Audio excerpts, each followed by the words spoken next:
नमस्कार. वैशालीज रेसिपीमध्ये मी वैशाली तुम्हा सर्वांचं मनापासून स्वागत करते. श्रावण महिना म्हटलं की घरोघरी सत्यनारायणाची पूजा आवर्जून केली जाते आणि या पूजेसाठी जो प्रसाद बनवला जातो तो प्रसाद आज मी तुम्हाला दाखवणार आहे. तर त्यासाठी मी ते कढईमध्ये थोडंसं तूप घेतलेलं आहे आणि या तुपामध्ये आपल्याला ड्रायफ्रूट्स तळून घ्यायचे. तुमच्या आवडीनुसार तुम्ही ते ड्रायफ्रूट्स घेऊ शकतात. आता हे ड्रायफ्रूट्स लालसर रंगावर तळल्यानंतर आपण एका डिशमध्ये काढून घ्यायचे आणि इथे मी पाऊण किलोचं प्रमाण घेतलेलं आहे. आपल्याला हा जो शिरा आहे तो संपूर्ण जिन्नस आपल्याला समप्रमाणात घेऊन बनवायचा असतो. तर आता इथे मी पाऊण किलो रवा घेतलेला आहे. पाऊण लिटर आपल्याला इथे तूप घ्यायचं आहे आणि पाऊण किलो साखर टाकून आपल्याला हा जो प्रसादाचा शिरा आहे तो बनवून घ्यायचा आहे.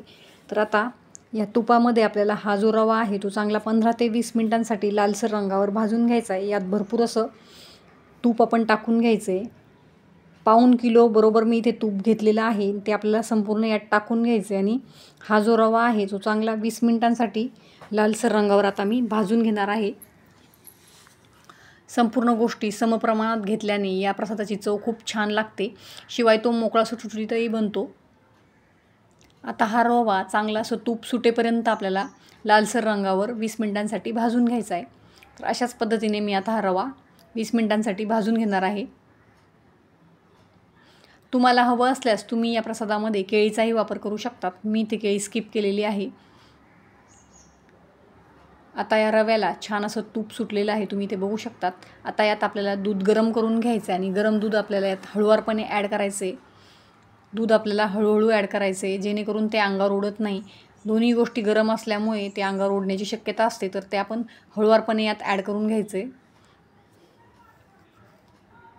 संपूर्ण दूध आता आपण इथे रव्यामध्ये टाकून घेतलेले आणि 2च मिनिटामध्ये रवा ही संपूर्ण दूध शोषून घेतो आणि मस्त असा आपला मोकळा सुटसुटीत हा रवा बनतो.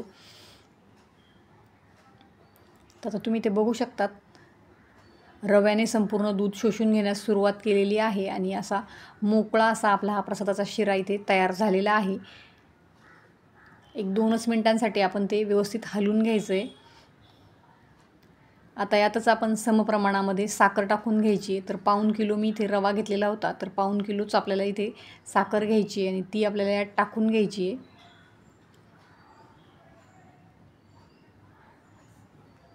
रव्यामध्ये ते आपल्याला आता व्यवस्थित मिक्स करून घ्यायचं आहे.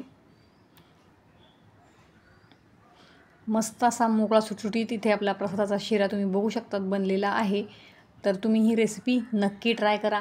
आवडल्यास माझा चॅनलही सबस्क्राईब करा आणि असेच नवनवीन व्हिडिओज बघण्यासाठी बेल आयकन दाबायलाही विसरू नका.